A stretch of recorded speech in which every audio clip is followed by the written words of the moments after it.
Assalamualaikum warahmatullahi wabarakatuh. Bertemu kembali bersama MT Academy Indonesia e-learning channel saluran pembelajaran online. Pada kesempatan kali ini saya akan menyampaikan satu materi mengenai rute pemberian obat. Materi ini adalah materi lanjutan pada materi-materi sebelumnya yang kita bicarakan tentang penggolongan obat dan lainnya. Nah, untuk lebih lanjut, mari kita simak pada slide-slide berikutnya. Oke. Dalam rute pemberian obat, tentunya kita harus memperhatikan beberapa prinsip dalam pemberian obat. Ada 6 prinsip dalam pemberian obat. Yang pertama adalah harus benar pasiennya, harus benar obatnya, harus benar dosisnya, harus benar cara pemberian dan benar waktunya serta benar dalam pendokumentasiannya. Hal ini menjadi hal yang sangat penting bagi para tenaga kesehatan untuk mengantisipasi terjadinya kesalahan-kesalahan yang akan dapat berdampak kepada kesehatan pada pasien yang mendapatkan terapi pengobatan. Dalam rute pemberian obat, ada beberapa hal yang perlu diperhatikan dalam pemilihan rute pemberian obat.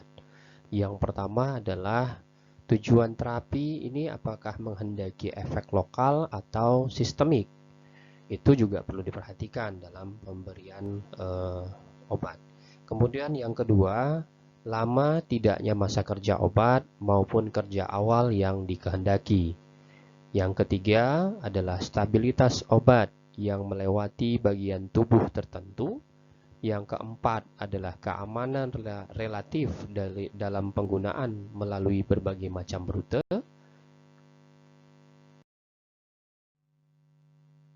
Yang kelima adalah rute yang tepat, menyenangkan dan dikehendaki. Yang keenam adalah harga obat dan urgensi dari pemakaiannya. Dan yang ketujuh adalah keadaan pasien dan lain-lain yang perlu diperhatikan dalam pemilihan rute pemberian obat.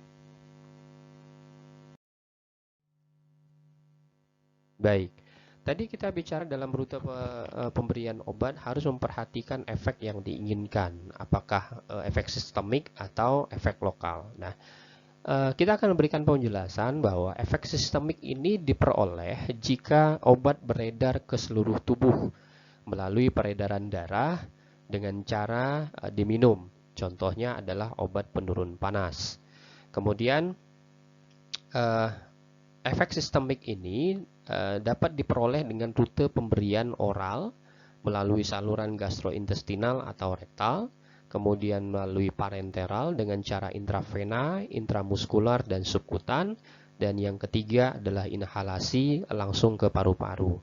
Sedangkan efek lokal di sini adalah efek obat yang dapat bekerja pada tempat di mana obat tersebut diberikan. Contohnya pemberian salep. Nah, diperoleh dengan rute pemberian intraokular, intranasal, aural dengan cara diteteskan atau lebih dikenal dengan pemberian obat tetes mata, obat tetes hidung, kemudian obat tetes telinga. Kemudian intrarespiratoral, nah berupa gas yang masuk ke paru-paru seperti pemberian obat melalui inhalasi tetapi beda mekanisme. Kemudian rektal atau uretral dan vaginal dengan cara dimasukkan ke dalam organ-organ yang ada pada tubuh manusia melalui vaginal, kemudian melalui anus dan sebagainya. Itu untuk efek lokal.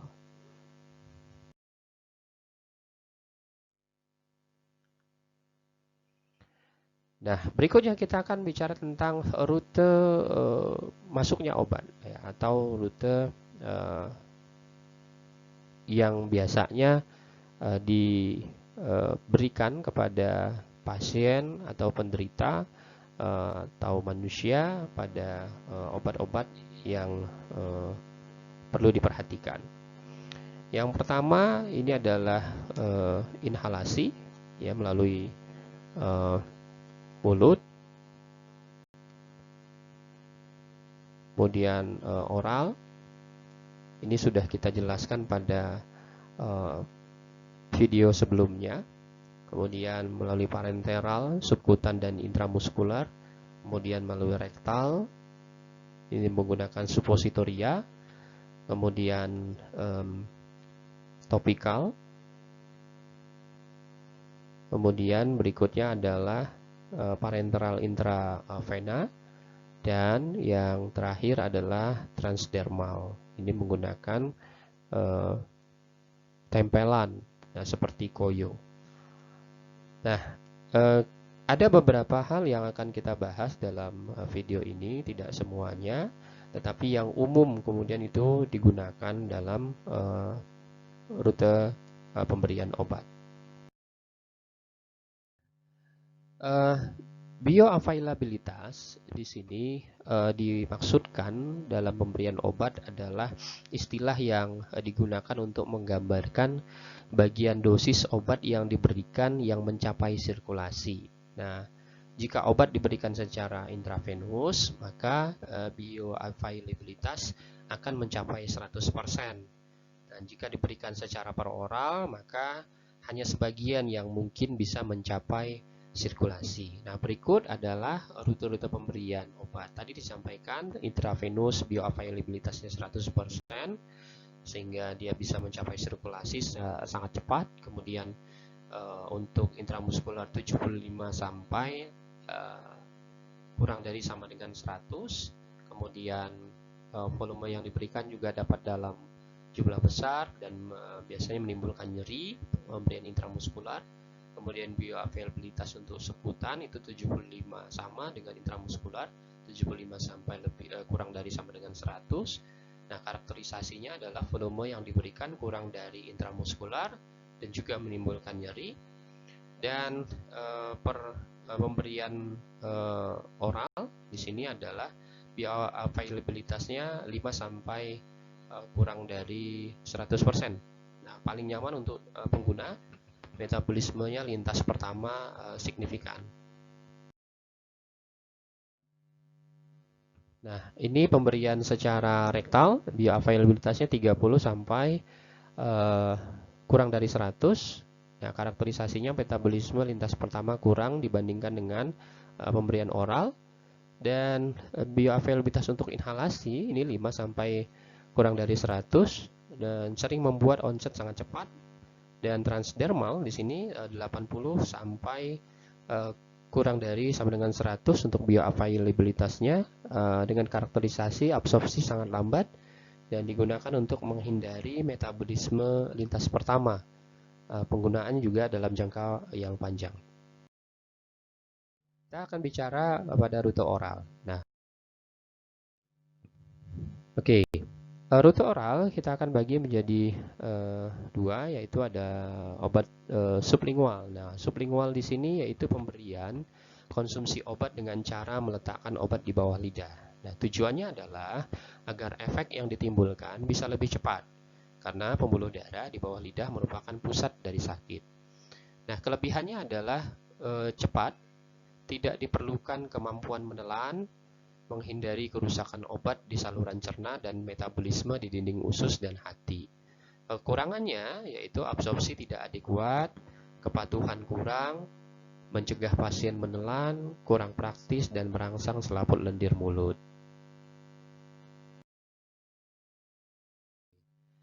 Yang kedua adalah obat bukal. Ini obat bukal merupakan juga rute pemberian obat oral. Bukal yaitu konsumsi obat dengan cara diletakkan di antara gigi dengan selaput lendir pada pipi bagian dalam. Nah, kelebihannya onset sangat cepat, kemudian mencegah first pass effect, kemudian tidak diperlukan kemampuan menelan. Yang ketiga, kekurangannya adalah absorpsi tidak adekuat, kepatuhan pasien kurang, kemudian mencegah pasien untuk menelan dan kurang praktis dan merangsang selaput lendir.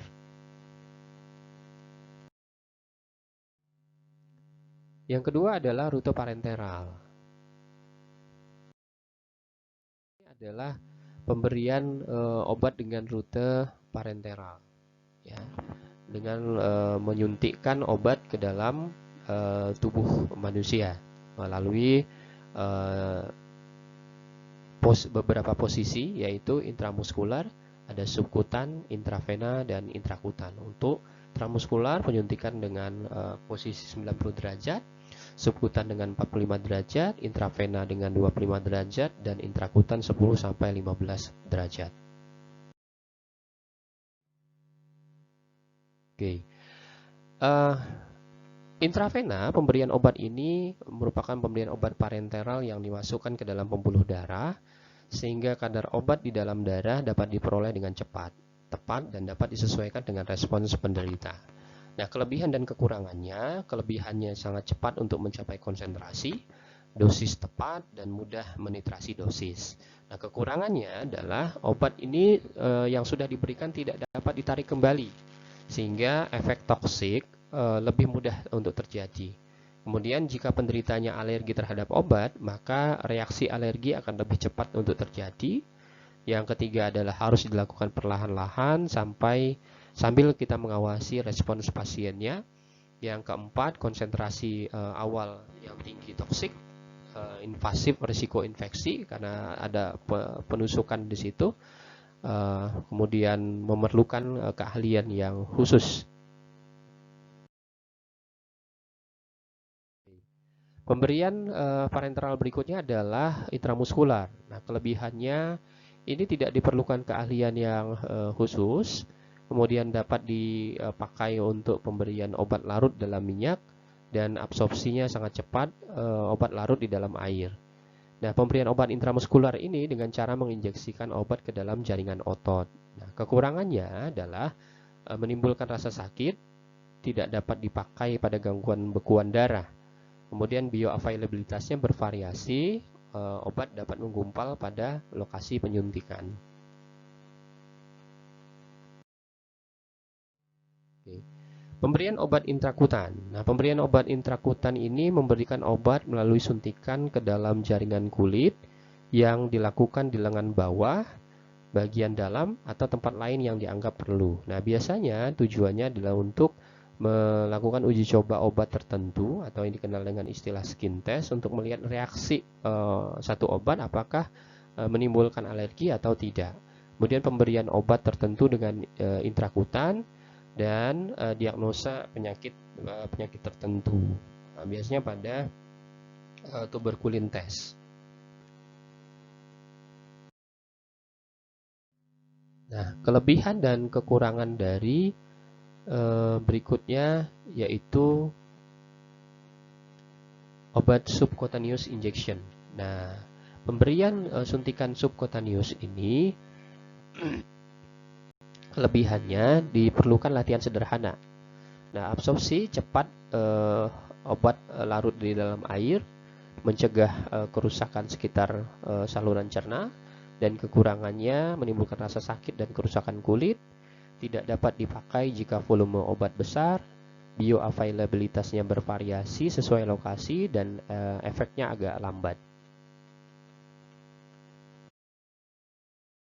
Oke, yang ketiga kita bicara tentang rute topikal. Nah, rute topikal ini biasanya merupakan pemberian obat secara lokal dengan cara mengoleskan obat pada permukaan kulit atau membran area mata, hidung, lubang telinga, vagina, dan rektum. Nah, keuntungan yang diperoleh dengan rute topikal ini, yang pertama adalah untuk efek lokal. Efek samping sistemik akan lebih minimal dan mencegah first pass effect. Kemudian untuk sistemik menyerupai IV, infus, atau zero order. Dan yang kerugiannya adalah secara kosmetik ini agak kurang menarik.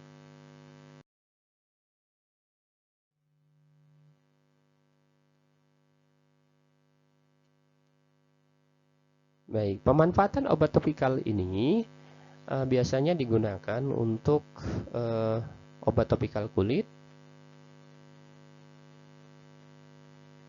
obat topikal mata, obat topikal telinga, dan obat topikal hidung. Nah, tujuan dari pemberian obat topikal kulit ini yang pertama adalah mencegah dan mengobati penyakit, kemudian mengurangi rasa sakit di daerah tertentu, mengobati dengan cepat, menghilangkan rasa nyeri, dan memperoleh reaksi lokal dari obat tersebut.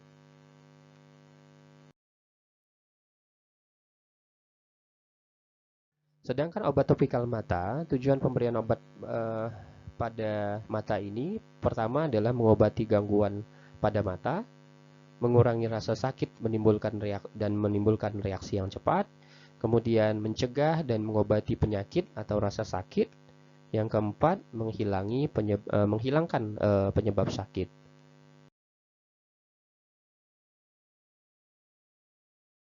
Yang kelima adalah mendilatasi atau melebarkan pupil pada pemeriksaan struktur internal mata, kemudian melemahkan otot lensa mata pada pengukuran refraksi mata, dan yang terakhir adalah mencegah terjadinya kekeringan pada area mata. Berikut adalah obat topikal telinga. Nah, obat topikal telinga ini memiliki fungsi dan tujuan memberikan efek terapi lokal untuk mengurangi peradangan, kemudian membunuh organisme penyebab infeksi pada kanal telinga eksternal. Kemudian yang kedua adalah menghilangkan nyeri, dan yang ketiga adalah melunakkan serumen agar mudah untuk diambil. Nah, terakhir kita bicara tentang obat topikal hidung. Obat topikal hidung ini berfungsi untuk mengencerkan sekresi dan memfasilitasi drainase dari hidung, serta mengobati infeksi dari rongga hidung dan sinus.